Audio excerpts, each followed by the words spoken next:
हे आहे शानगड, जिल्हा कुलू, हिमाचल प्रदेश। आज आहे 3 मे 2024। शानगडचं मेडो, हिरवं मैदान, त्यात चरणाऱ्या मेंढ्या, बकऱ्या, गाई, कुत्रे,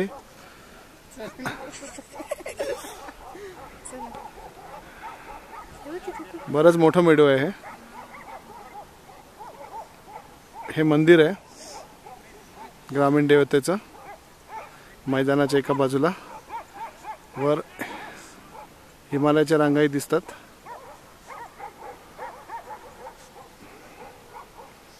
खूप गर्दी पण नसते, टुरिस्टांची, पर्यटकांची काही फारशी गर्दी नसते। शानगड, हिमाचल।